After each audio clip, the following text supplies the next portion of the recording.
디플레이션 악몽이라. 이건 진짜 위험. 중국에 대한 이야기입니다. 중국은요, 경기가 살아난다 이야기하고 있지만 사실 10년물 국채금리를 보면 중국이 살아나는 것 같지는 않습니다. 국채금리가 올라가긴 올라갔어요. 지난 2025년 1월 6일에는 1.607%까지 떨어졌다가 3월 19일에는 샤부작 올라가서 1.940%까지 올라갔습니다. 그렇지만 다시 떨어졌어요. 3월 28일에는 1.870%까지 말입니다. 여러분, 국채금리가 떨어진다. 왜 떨어질까요? 국채 사는 사람이 없다는 이야기잖아요. 국채 사는 사람이 많으면 국채금리는 올라갑니다. 살 사람이 많으니까 나 이자 높이 받을래. 그렇게 되는 거죠. 할인도 안 합니다. 국채 가격도 높습니다. 그런데 국채 사는 사람이 없으면 어떻게 돼요? 사는 사람이 없으면 이자 낮춰줄게 사 이렇게 되는 거고, 액면가 할인해 줄 테니까 사 이렇게 되는 거잖아요. 그런데 지금 국채금리가 1.940%나 1.870%는요. 사람들이 국채가 안전자산인데도 불구하고 안 산다는 거예요. 안 산다는 거. 그러면 여러분, 시장은 어떻게 될까요? 시장은요, 국채를 안 살 정도면 시장은 최악입니다. 실제로 생산자 물가를 보면 지금 2016년 이후로 가장 긴 하락세라고 이야기하잖아요. 2022년 10월 이후로 벌써 29개월째 중국의 도매 물가는 마이너스를 기록하고 있습니다. 진짜 좋지 않다는 거예요. 도매 물가가 마이너스 되는 원인이 뭘까요, 여러분? 안 팔리니까 덤핑하는 덤핑. 싸게 줄 테니까.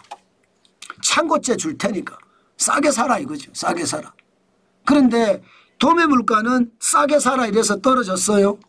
그런데 소매 물가도 떨어져요. 소매 물가도.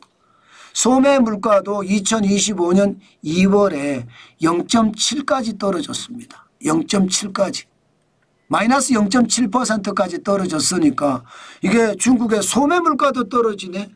그러면 도매 물가도 떨어진다. 소매 물가로 떨어진다. 사는 사람이 없다는 뜻이. 사는 사람이 많으면 이게 당연히 물가는 올라갑니다. 소비가 많으면 당연히 물가는 올라가죠.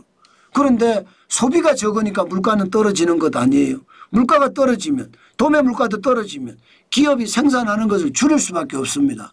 기업이 생산하는 걸 줄인다는 것은 그만큼 고용을 안 한다는 뜻이고, 고용을 안 한다는 뜻은 경제가 악순환의 고리가 시작이라는 거예요. 악순환의 고리. 그만큼 말입니다. 상황이 진짜 어렵다 이런 얘기입니다. 중국은 지금 디플레이션이라고 이야기하죠. 저성장의 저물가. 지금 중국은 닥쳤습니다. 오죽했으면 시진핑 국가주석이 직접 나서서 외국인 CEO들을 만날까요? 투자를 해달라 이거죠. 투자를 해달라. 투자 안 하면 중국이 더 어려워진다. 이렇게 지금 생각하고 있는 겁니다. 그만큼 저는 충격적인 상황이 지금 계속되고 있다 이런 얘기예요. 중국은요, 금리를 내리고 싶어요.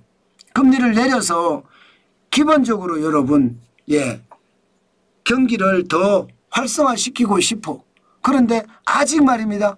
금리를 내리기가 어려워요. 지금 중국 우대금리, 우대대출금리라는 게, 대출 우대금리 LPR이라는 게 사실상 기준금리거든요. 지금 4개월 연속 동결하고 있습니다. 3.10%로. 왜? 아직까지 미국의 보편관세 발톱이 다 안 드러났습니다. 이제 곧 드러날 거예요. 4월 2일이면 중국에도 상호관세를 얼마나 매기는지 다 드러날 겁니다. 그렇게 되면 그때부터는 중국의 금리도 내릴 가능성 굉장히 많습니다. 5년 만기 대출금리도 마찬가지입니다. 내릴 가능성 굉장히 많습니다. 지금 4연속 동결을 시켰거든요. 그렇기 때문에 지금 중국의 상황 생각했던 것보다가 아직까지는 내부적으로 디플레이션인데 더 힘들어질 것도 생각을 해봐야 된다. 그 생각도 해야 된다는 뜻입니다. 아마 금리를 더 내릴 겁니다. 더 내려서 어떻게 하든 경기를 활성화시키려고 들 거예요. 그렇게 되면 국채금리는 앞으로 어떻게 될까요? 더 떨어질 겁니다. 지금 현재 1.870%인데 지난 2025년 1월 6일에 1.607%잖아요. 이거보다 더 떨어질 확률 많습니다. 그만큼 말입니다. 상황이 나빠진다는 이야기죠. 그만큼 금리를 내릴 수밖에 없는 상황 중국에는 와 있다 이렇게 생각을 합니다. 금리도 생각했던 것보다 많이 내릴 수 있습니다. 디플레이션을 헤어나기 위해서는 이 방법밖에 없으니까요. 아마 우리들에게는 중국이 금리를 내리면 도움은 될 겁니다. 안 그래도 중국 수출을 우리는 제대로 못하고 있잖아요.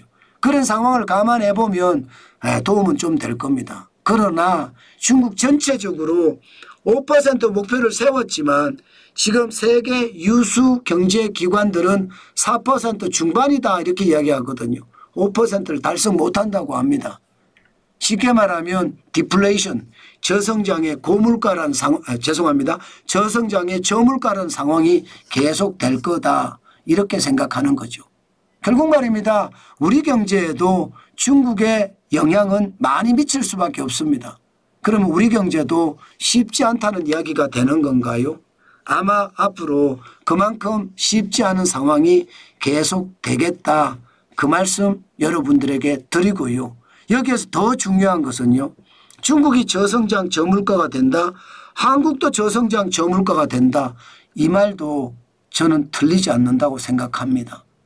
우리 수출의 거의 30% 가까이를 중국 쪽으로 가고 있는데 이게 갑자기 확 줄어들게 되니까 그만큼 우리에게도 충격이 되겠다. 그 말씀 오늘 마지막으로 드립니다.